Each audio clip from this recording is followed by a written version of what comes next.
과학톡 최미영입니다. 우주에서 어떤 물체가 갑자기 지구를 향해 떨어진다면 어떤 일이 벌어질까요? 떨어지는 속도만 생각해도 얼마나 큰 피해가 발생될지 걱정부터 되는데요. 세계 각국은 인공위성을 쏘아 올리는 경쟁만큼 우주에서 떨어지는 물체로부터 지구를 지키려는 연구에 바빠지고 있습니다. 오늘 과학톡은 우주로부터의 위험, 어떤 걱정이 있고 또 어떻게 대비하고 있는지 자세히 알아보겠습니다.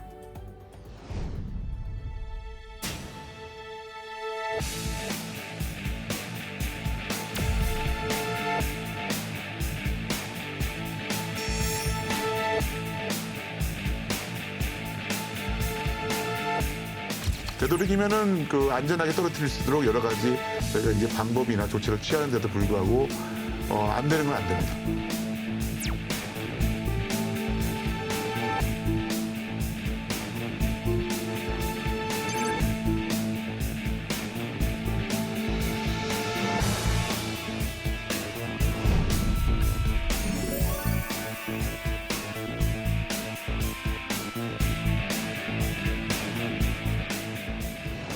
네, 앞서 말씀드린 것처럼 지구 위에서도 쓰레기 때문에 걱정이지만 이 지구 주변을 떠돌고 있는 우주 쓰레기 때문에도 굉장히 걱정이라고 하는데요.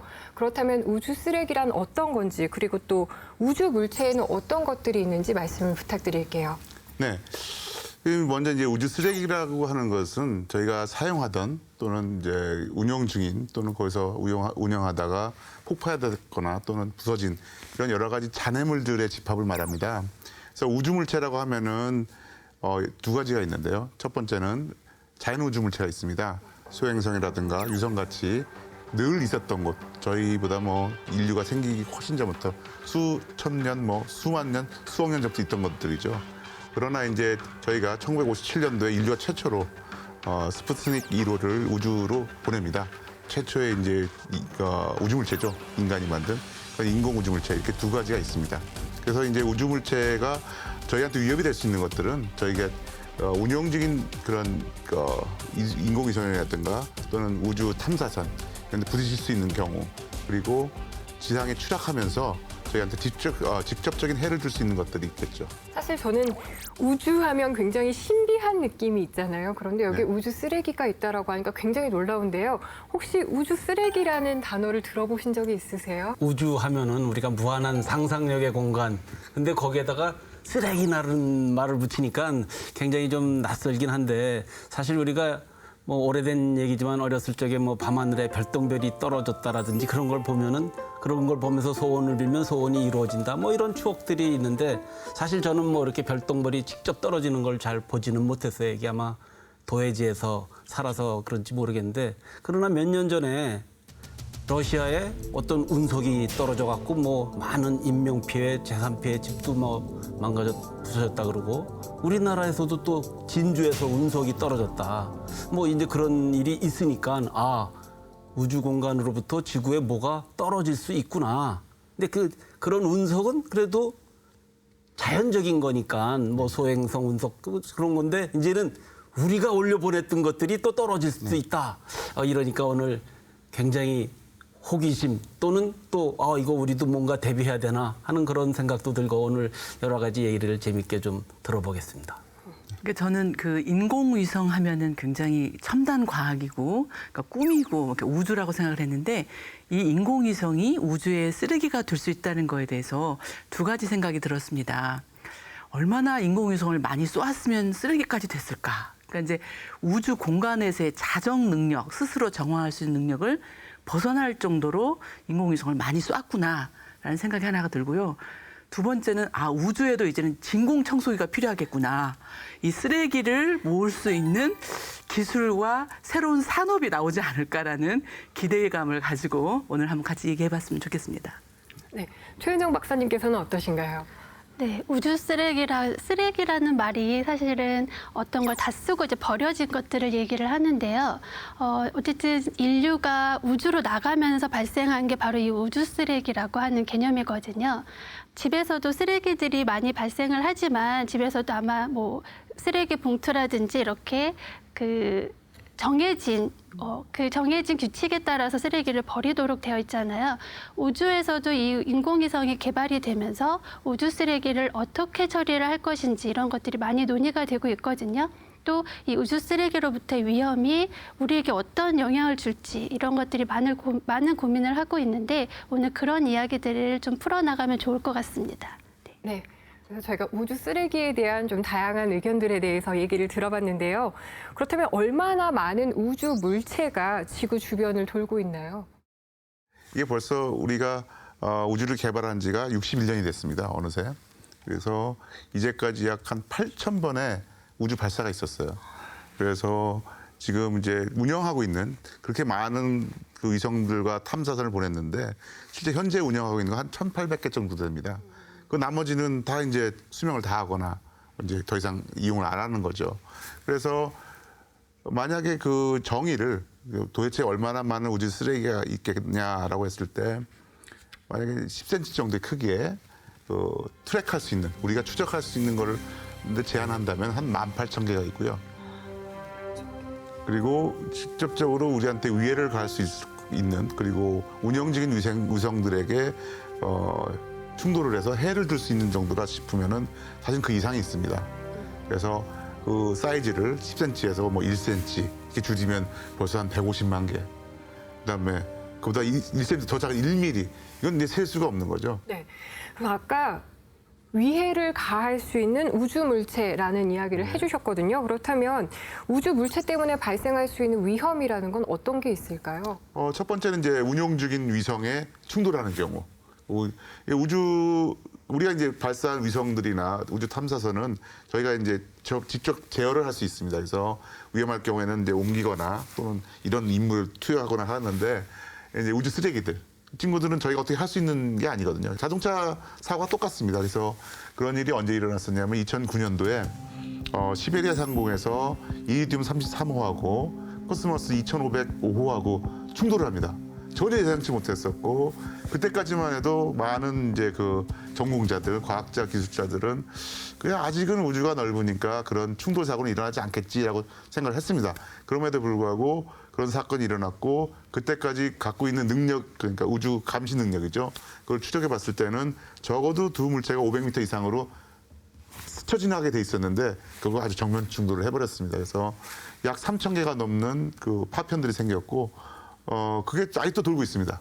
그래서 그게 한 고도 750km에서 한 800km 사이에서 일어났는데 그 대역이 하필이면은 저궤도 위성이라 해서 저희가 지구 탐사라든가 뭐 기상이라든가 산림 감시라든가 해양 감시 여러 가지 목적으로 많이 쓰는 궤도 높이예요. 그래서 지금도 운영적인 위성들한테 위해를 갈 수 있고 앞으로도 상당 기간 적어도 그 정도 고도면은 거의 뭐 몇백 년 정도 걸립니다. 다 내려오는데.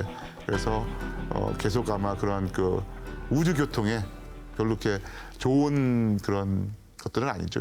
그래서 앞으로도 아마 그걸 피해서 위성을 발사해야 될 거고 운영해야 될 겁니다. 그 우주 물체라고 하면은 아마 요즘에 영화상에서 굉장히 많이 나오고 있어요. 특히 이제 뭐 근래에 이제 개봉을 했었지만 그 그래비티라고 하는 영화를 보면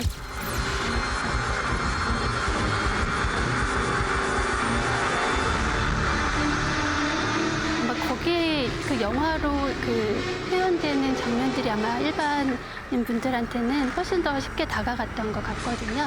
그 우주 쓰레기의 위험을 제대로 표현을 해줬던 영화였던 것 같고요.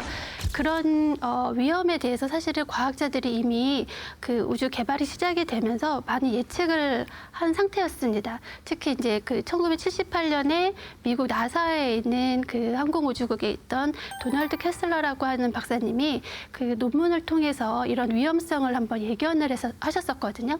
그 당시 시나리오를 보면 이 지구 궤도에 인공위성이 많이 쏘아 올려지면서 그 많은 인공위성들이 결국에는 서로 부딪히고 또 부딪혀서 발생된 파편들로 인해서 다시 2차 피해가 발생할 거라는 캐슬러 증후군이라는 또는 캐슬러 신드롬이라고 불리는데요. 그런 위험성에 대해서도 경고를 한 적이 있었습니다.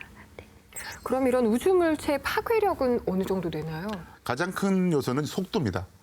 뭐 한 그 고도 500km 정도의 높이에 있는 위성은 적어도 초속 7.8km 속도를 갖습니다. 여러분이 뭐 잘 아시는 이제 총, 군인들이 갖고 있는 총의 그 초구 속도가 겨우 한 초속 1km 정도 내입니다. 그러니까 그거보다 거의 8배 빠른 거죠.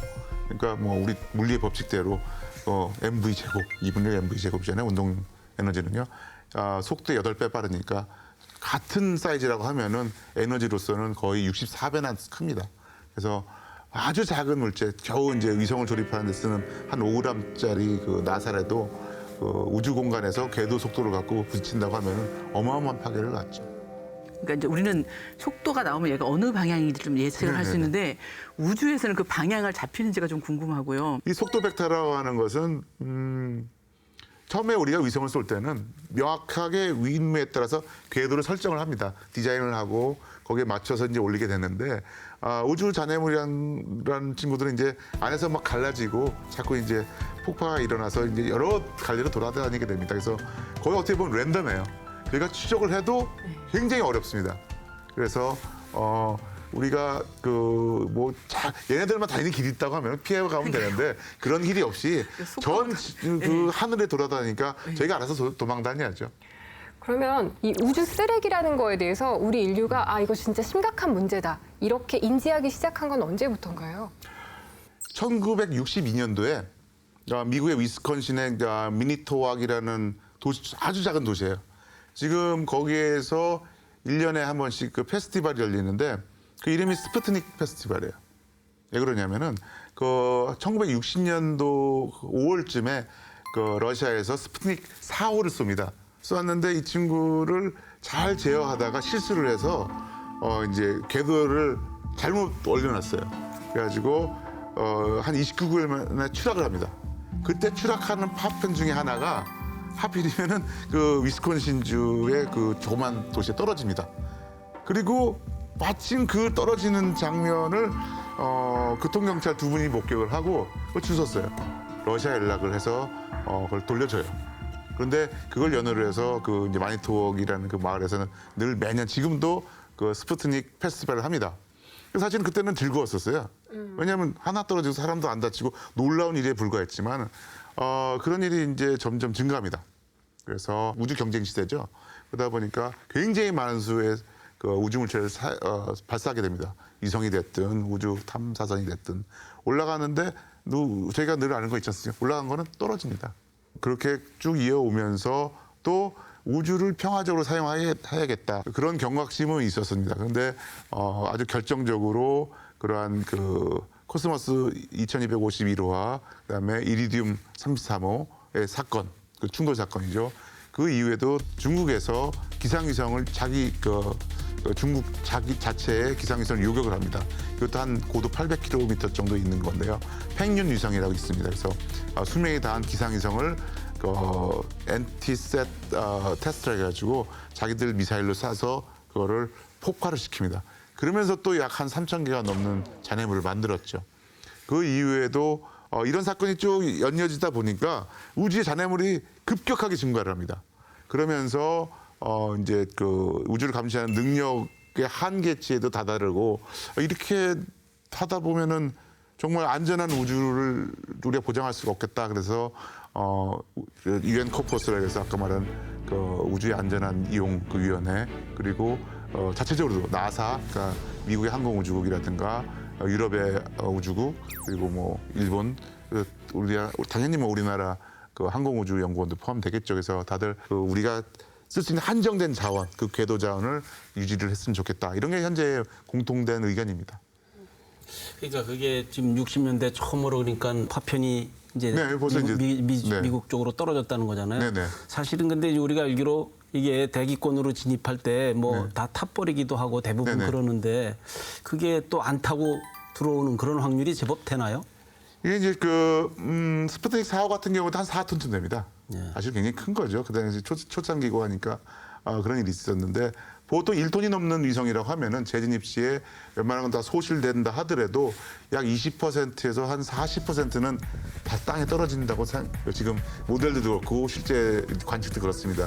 그러니까 그 얘기는 뭐냐면은 지구 표면의 70%는 바다예요. 대부분 이제 70%는 무조건 바다에 떨어지겠죠. 30%는 이제 육지에 떨어지는데 그래도 이제 사람들이 많이 사는 지역은 그렇게 많지 않거든요. 하지만 지금도 그렇게 꾸준히 떨어지고 있다는 거는 앞으로는 더 많이 떨어진다는 얘기입니다. 그래서 위험할 수도 있고 되도록이면은 그 안전하게 떨어뜨릴 수 있도록 여러 가지 저희가 이제 방법이나 조치를 취하는데도 불구하고 안 되는 건 안 됩니다. 그렇다면 그 파괴력은 어느 정도 될지 좀 궁금한데요. 네, 일단은 그 우주물체가 저 지구에 추락하는 그 상황, 그거는 매일 일어나고 있습니다. 그래서 그냥 통계로만 보면은 하루에 자연 우주물체 100톤이 떨어지고요. 지구상에. 그리고 년 인공 우주물체 100톤이 떨어집니다.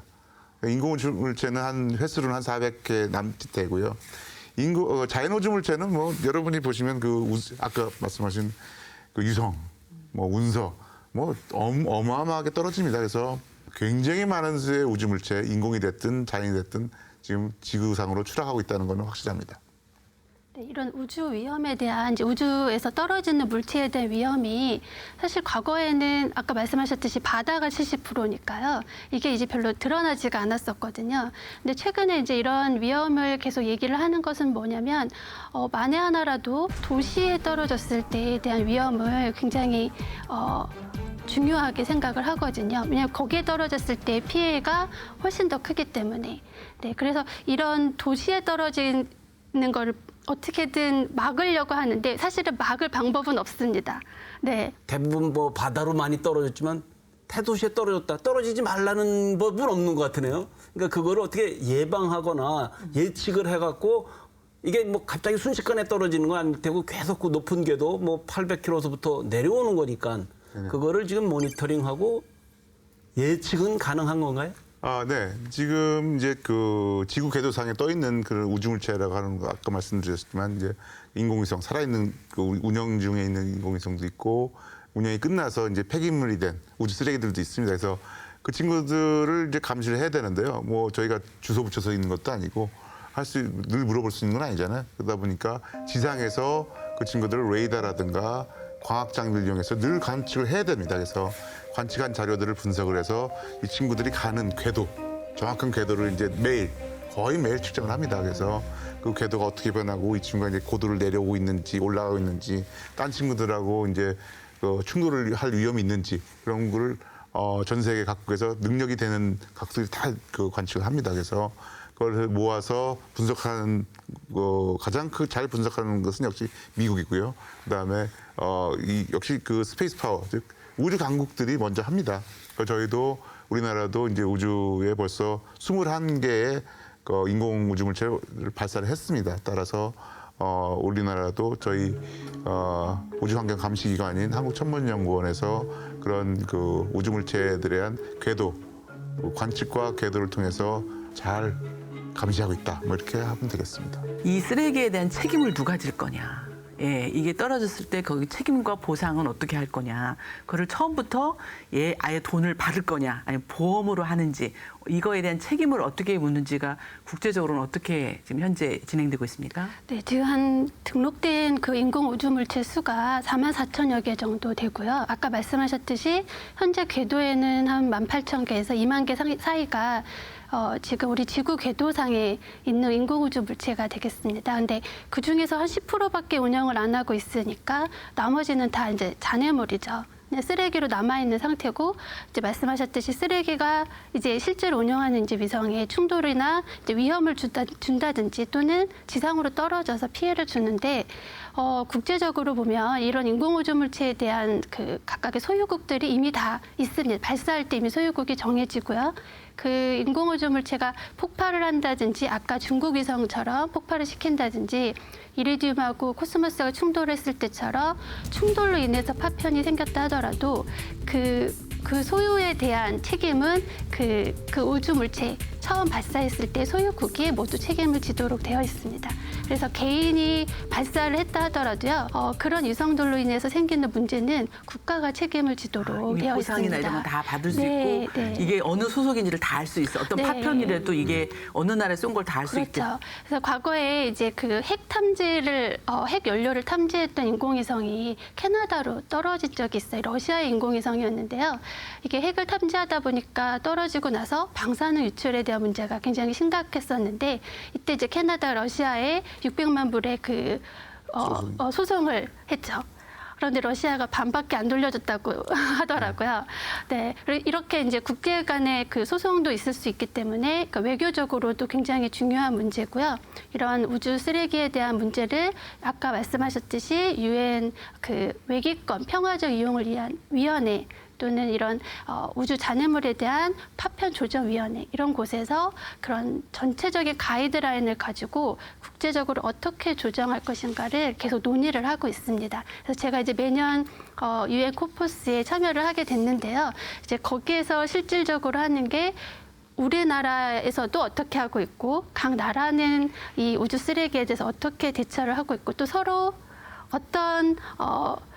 어떻게 해야지 우주를 안전하게 이용할지 서로 논의를 하면서 각국의 나라의 입장을 이제 대변을 하게 되죠.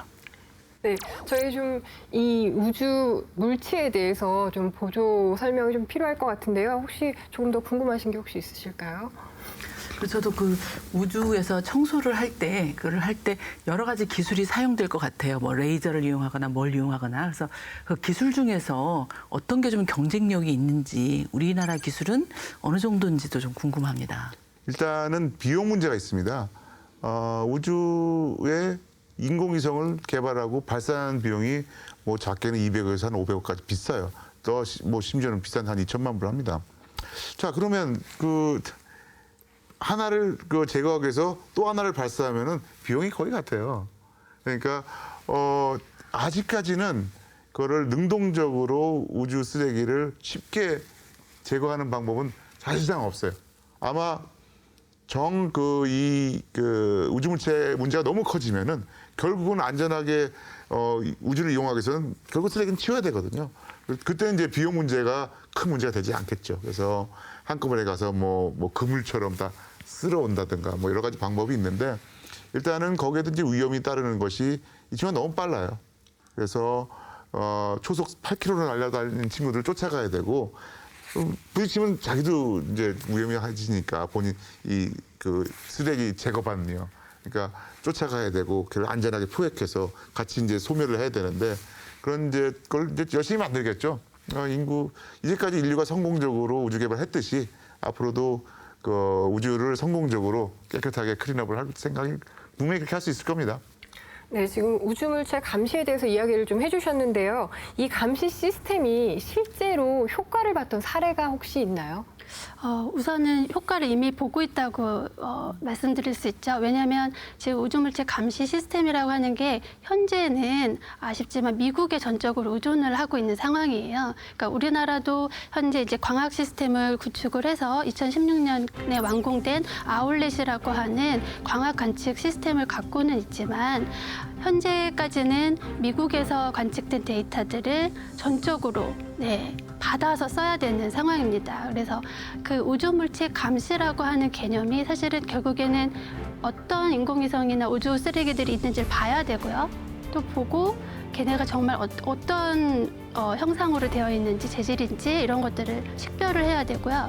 또 그 다음에는 식별이 되면 그것들을 목록화해서 이제 데이터베이스로 가지고 있어야지만 실질적인 우주물체 감시라는 개념이 들어가는데 우리나라 같은 경우는 아직 관측된 데이터를 많이 확보를 하지 못한 상황이고 이제 현재 걸음마 단계죠. 하지만 우리나라도 우주 개발국으로서 이 우주 위험에 대한 그 법적인 정비들을 해나가고 있었습니다. 그래서 2014년에 그 우리나라 우주개발진흥법이라고 하는 법이 있는데요. 그 법을 통해서 이 우주 위험에 대해서 우리나라도 앞으로 대비해야 되겠다. 이런 내용들을 담았고요. 또 이제 그걸 바탕으로 해서 우리나라의 우주 위험 대비 기본 계획이라는 거를 세우게 됐죠.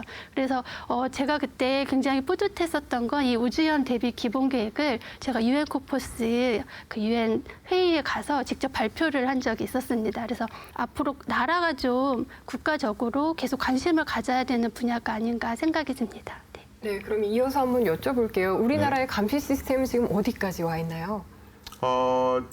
현재로서는 저희가 갖고 있는 그 감시 능력이라는 것은 아주 기본적인 겁니다. 그래서 일단은 원래는 그 우주 감시를 하기 위해서는 우주 감시용 레이더가 하나가 최소 한 개가 확보가 돼야 되는데 아직은 없고요. 그래서 이제 기본적인 것을 하고 있는 거죠. 그 우주 감시 레이더는 지금 어느 국가들에 설치가 되어 있는 건가요? 이게 참 여러분이 아시는 대부분의 우주 강국은 다 있고요. 그리고 우주의 우주 물체, 즉 인공위성을 발사하는 나라들은 사실은 대부분 그 레이더가 없으면 곤란해요. 그래서 레이더를 갖고 있었고 우리나라도 그 항우연에서 발사 시에 추적할 수 있는 레이더라든가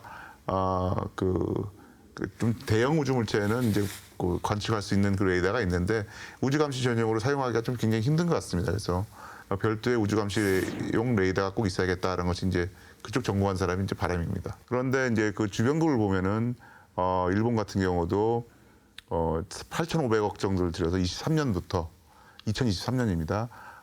저궤도 위성 심지어 정지궤도 위성까지 감시를 하겠다고 지금 이미 발표가 됐고 예산도 투입되고 자위대나 작사 두 조직 다 별개의 또 레이더를 확보할 예정입니다.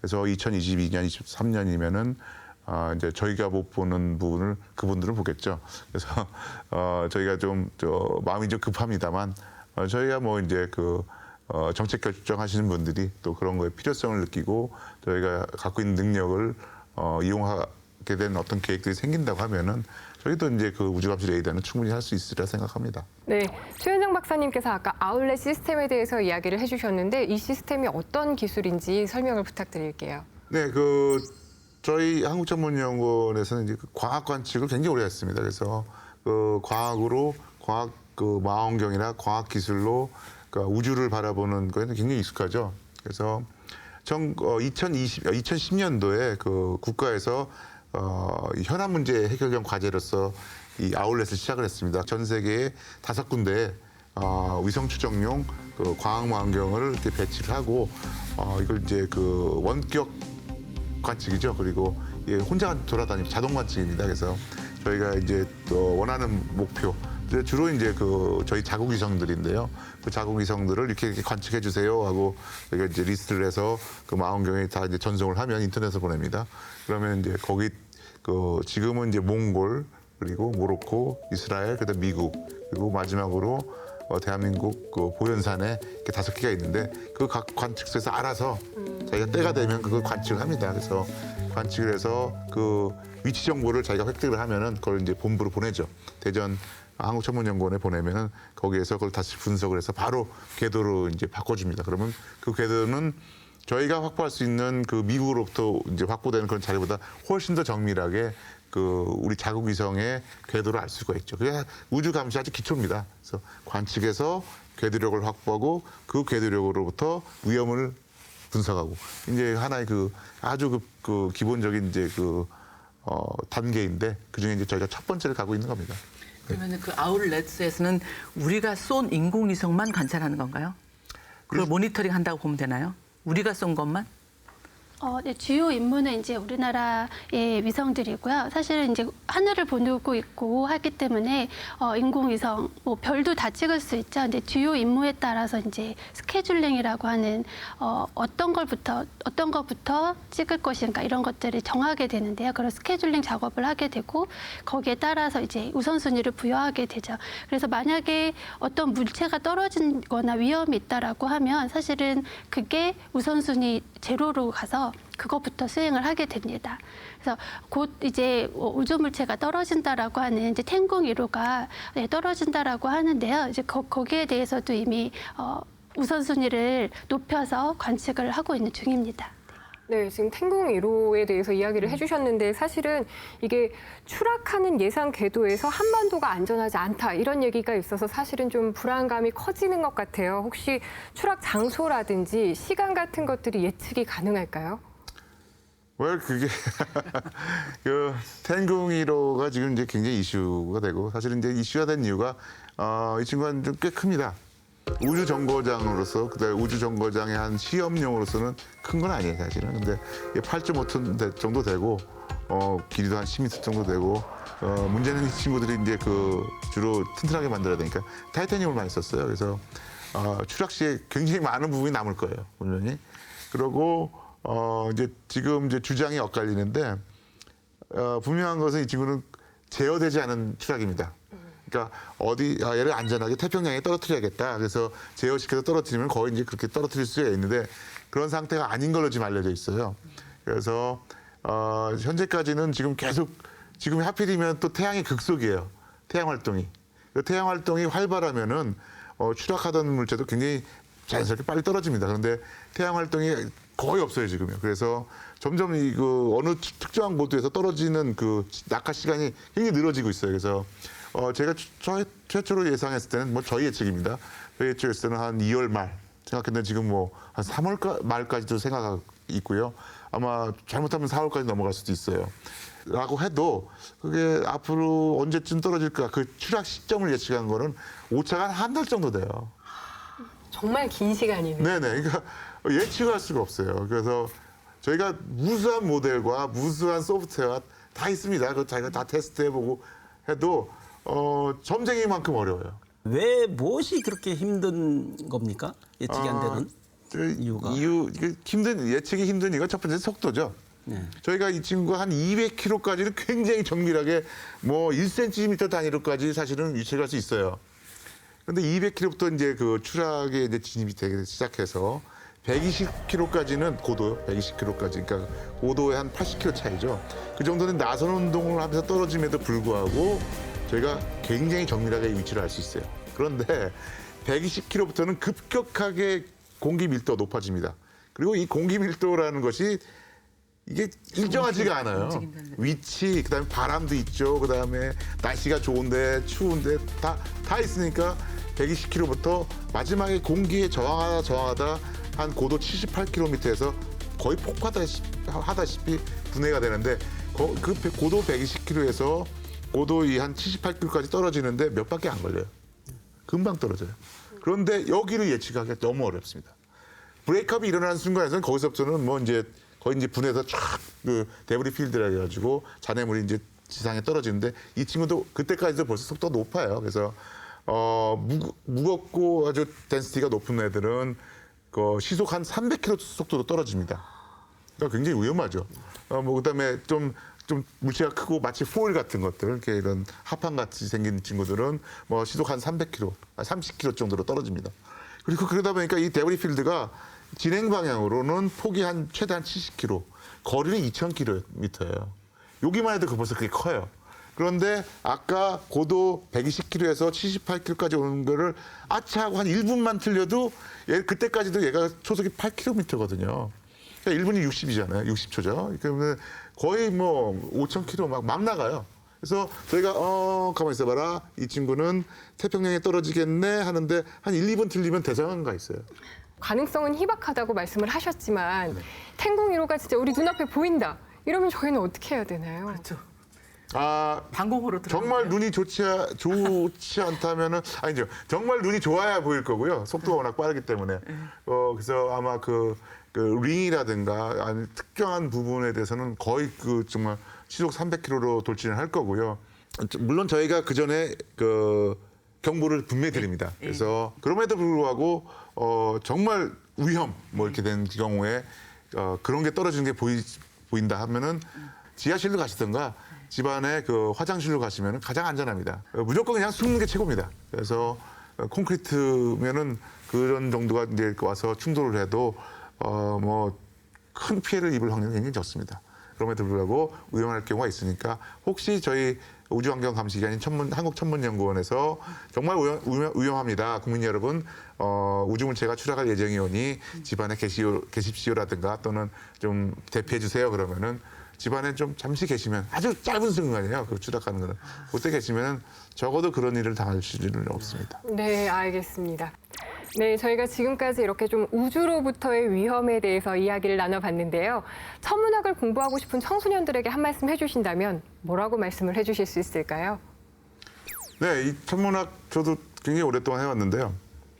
우리 청소년 여러분께서 마음 놓고 인생을 걸어도 될 만한 매력적인 학문입니다. 한번 해보세요. 지금 천체 역학, 우주항공공학, 천문학 다 사람이 너무너무 없습니다. 우리는 새로운 인재를 원합니다. 감사합니다. 네. 네, 오늘 우리가 이제 우주의 그 쓰레기 그거에 대해서 좀 논해봤는데 사실 우주라는 거는 이 무한한 상상력의 공간이고 우리 젊은이들이 지금 뭐 일자리가 없고 무엇을 해야 될까 걱정하는 그게 너무 우리 눈을 국내 이런 데만 돌려서 그런데 사실 국내에서 벗어나서 세계를 보고 우주를 생각하면은 해야 될 상상력의 세계 우리 비전을 여러 가지 다른 비전을 많이 가질 수 있기 때문에 우리가 좀 더 눈을 크게 뜨는 그런 계기가 되었으면 좋겠습니다. 네, 김인숙 박사님께서도 마무리 발언 부탁드립니다. 예. 저는 이제 우주 여행을 가고 싶었는데요. 갑자기 우주 쓰레기 말을 들으니까 우주 여행에 가서 쓰레기에 맞을 수도 있겠다 이렇게 생각이 들고요. 우주 여행에 가서 쓰레기를 주워야 되나? 아니면 이 쓰레기를 어떻게 해야 되나? 라는 그런 생각이 들었습니다. 고맙습니다. 네, 최은정 박사님. 네, 그 인류의 활동 영역이 이제는 굉장히 넓어졌잖아요. 저희가 뭐 과거에는 어떤 대륙을 이동하는 게 굉장히 어려웠지만 지금은 이제 비행기로 쉽게 어떤 경우에는 일일 생활권 안으로 해외를 나갈 수도 있고요. 앞으로 지금 자라나는 청소년이 저희 세대가 됐을 때는 아마 우주로 나가는 것이 지금 해외로 나가는 경우하고 비슷해지지 않을까 싶어요. 그래서 현재 초등학교, 중학교, 고등학교 이렇게 학생들을 보면 제가 초등학교 때 생각했던 현재의 시대와 아마 지금의 초등학교 학생들이 생각하는 아빠 30년, 40년 후의 세계가 정말 그 격차가 사실은 더 빨리 급변하지 않을까 싶고요. 그런 면에서 활동 영역이 넓어진 우주에 대한 관심을 갖는 것이 앞으로 미래로 나가는 길이지 않을까 싶습니다. 네. 네, 오늘 내용 말씀 감사합니다. 과학과 국민이 소통하는 시간 과학톡이었습니다. 시청해주신 여러분 고맙습니다. 고생하셨습니다. 고생하셨습니다. 고생 많으셨습니다. 오늘 우주의 기운과 함께하느라고. 자연 모하러 우리 우주에 같이 한번 나가시죠. 그러니까요.